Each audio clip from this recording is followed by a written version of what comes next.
皆さん、こんにちは、こんばんは。ホビービルドクラスの HBR9 です。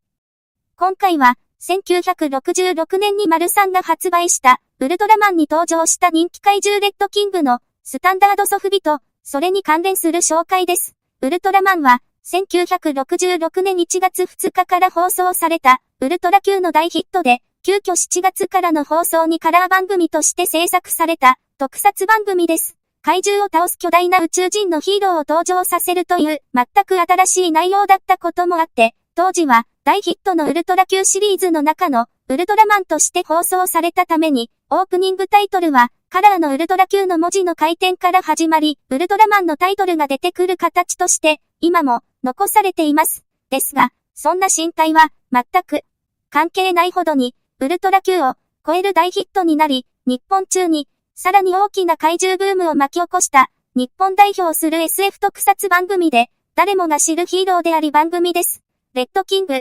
360度回転、レッドキング、消えた爪痕、レッドキング、岩石落とし、レッドキングはウルトラマン第8話怪獣無法地帯に初登場して第25話海水生追フォンに再登場した怪獣です。ウルトラ Q のガラモンやゲリラのように人気怪獣を再登場させる手法に沿った怪獣なので、25話のレッドキングは2代目と呼ばれています。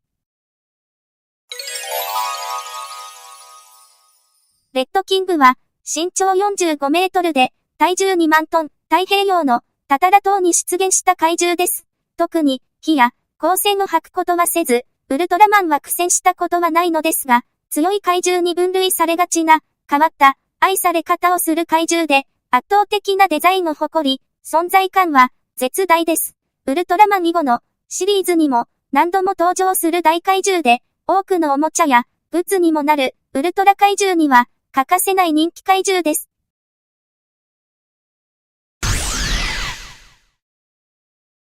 初代レッドキングの目は見た目はほとんど黒目だけですが厳密には目が稼働するギミックがあったのですがほとんど動かないので黒目だけと見られています。よく見ると角度によっては少し白目がわかるのですけども、クリアのドームの中に目があるので、照明の反射で発光する目ではなかったために、白目はよく見えず、黒目の怪獣と認識されています。2代目のレッドキングは、アゴラスに改造された後に戻されたレッドキングなので、発光する目が新たに選択されていて、はっきり白目がわかる目に変更されています。格闘のアクションの印象もありますが、初代レッドキングの方が、可愛く見られ、2代目のレッドキングの方が、凶暴な怪獣という感じの顔に見られがちで、どちらが好きかは、好みかと思います。レッドキングは、赤と、キング、オウ、という意味ですが、ボディカラーは、赤い部分はなく、子供たちには、疑問のネーミングです。レッドキングの、レッドは、ウルトラマンの権利関係などが、決まる間の、ダミーネームとして、使用された時期の、ヒーロー名が、レッドマンだったことから、そのレッドで、キングは、キングコングのような怪力の怪獣を登場させたいという意味からの、キングなので、レッドキングは、光線を吐いたりしませんが、実は、腕がすごく太く作られています。ですが、今回のソフビや、玩具、イラストでは、撮影スーツほど、太く表現されることが少ない怪獣です。キングコングが、南の島で、恐竜などより強い、キングとして君臨していたように、レッドキングは、タタラ島の他の怪獣よりも強い怪獣として描かれています。そのために、レッドキングなのですが、第8話の怪獣無法地帯では、レッドキングとは作中では言われていません。登場怪獣名に記載されてはいるので、制作側も赤くないことを少し考えていたのかもしれません。高山さんが制作した段階では、シルバーで撮影現場でウルトラマンのカラーと被るからかというよりも、白黒テレビが多い中、カラー作品が売りだったことから、怪獣がシルバーだと、白黒怪獣と変わらなく当時のブラウン管では見えてしまうのではないかと、ボディカラーは変更され、最初は青く塗装されて、その上に金色とシルバーが塗装されて画面の色になっています。レッドキングのデザインは、ウルトラマンと同じ成田徹さんで、造形は高山良作さんのウルトラコンビです。レッドキングは、ウルトラ Q のガラモンやゲリラのような人気怪獣になることを予見して、特撮シーンの撮影前にスチール撮影が行われています。それらの写真のレッドキングには、覗き穴や呼吸穴が開けられていないので、画質のいい写真なら判別できると思います。逆に、ウルトラマンとの格闘後のレッドキングは、スーツアクターの顔部分に複数の穴が開けられているのが確認できます。また、アクション的には腕を太く作りすぎたことや、スーツアクターの関節の位置関係からも、撮影に入ったスーツは、レッドキングの脇の下側に切り込みが入れられているので、腕を上げると意識してみればわかりますが、普通に見ればわからない、アクション重視の処理があります。また、怪力以外に、尻尾の攻撃で、ウルトラマンを苦しめる案もあったようですが、尻尾が大きく破損してしまい、撮影途中で、一度、高山さんのところに戻して、尻尾が修復されたために、この尻尾の攻撃はなくなりますが、ゴモラに引き継がれます。二代目のレッドキングは、一度、アゴラスとして使用されたボディに、初代レッドキングの肩から、新しく頭部が造形され、ウルトラマンに対して、初代レッドキングは背が高すぎたために、首の部分も、アゴラスの内側に残っ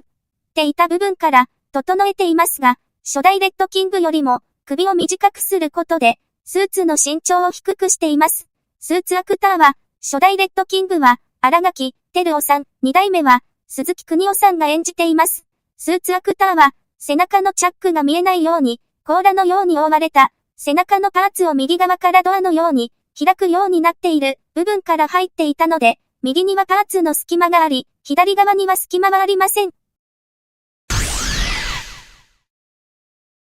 レッドキングの別名として、ドクロ怪獣という名前がありますが、これは、大友昌司さんが怪獣図鑑で命名した名前で、ゴジラやバラゴン型の怪獣の頭部はとても大きく、口を大きく開けることも、怪獣の怖さの効果としていた流れがありましたが、レッドキングは全く違うデザインの怪獣で、恐竜や動物を無視したような、全身がパターン化した生物で、肩から頭部に向かって、尖ったフォルムをしていて、その頭部のサイズや形状が、ドクロに近いことからというのと、キングコングが生息していた島の名前が、ドクロ島であったことからとも言われますが、当時のテレビは白黒が主体で、レッドキングはデザイン画も制作時も全身銀白色で、名前もシルバーキングだったことから、頭部が骸骨に見えたというのが、大友さんの印象だったそうなので、ここでも色が関係していたようです。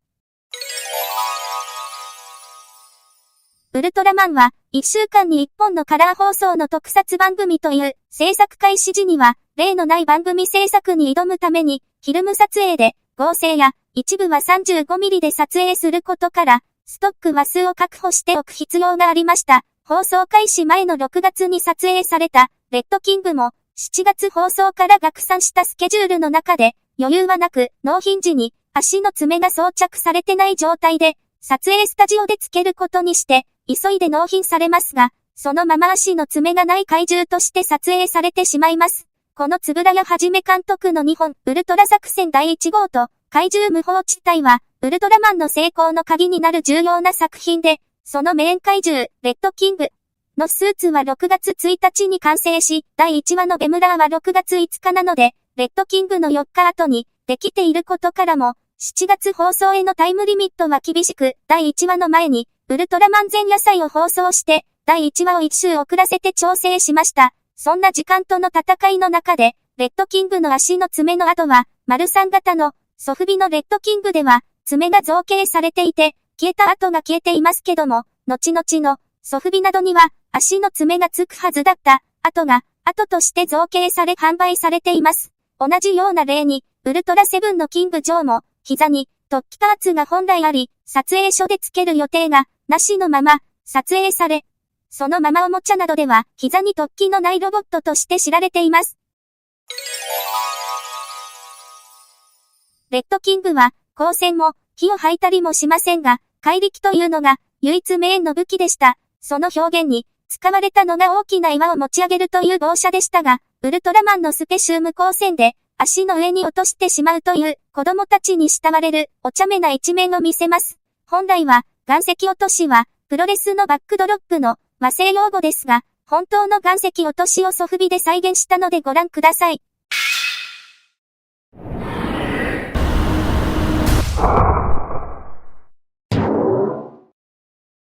レッドキングは、58年続くウルトラマンシリーズの中でも、他に類を見ないデザインの怪獣で、ガラモンやバルタン星人、カネゴンなどと並んで、ウルトラ怪獣の代表格と言える人気怪獣として知られます。決して、ウルトラマンをピンチに追い込んだわけでもなく、むしろ、お茶目な感じも、子供に受けた怪獣です。当時のソフビの売り上げでも、必ず上位に来る怪獣で、まだゴジラが怪獣王などと呼ばれる前は、レッドキングが怪獣の王と書かれたり、怪獣100匹の中で最大の怪力だが、頭が悪いなどと書かれるなど、正統派の怪獣の要素と、面白い要素も持った、変わった怪獣で、レッドキングの生まれた、1966年の時代は、テレビのカラー放送にも、対応しながらも、ウルトラマンのカラータイマーが、青から赤に変わると、など、ナレーションで色を説明したり、白黒で見ている子供たちにも配慮している時期なので、レッドキングもシルバーから色を変更された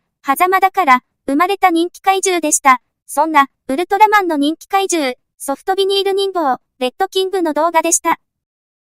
それではまた次回は別のおもちゃの紹介でお会いしましょう。おもろかったわ、よかったわ、という方はグッドボタンチャンネル登録をよろしくお願いします。ホビービルドプラスのブログサイトでは500点以上のおもちゃレビューや改良やメンテナンス方法などを紹介、様々なシリーズのラインナップリストなどを公開してますので、ぜひホビービルドプラスで検索してみてください。では、今回はこの辺で、またね、HBR9 でした。バイバイ。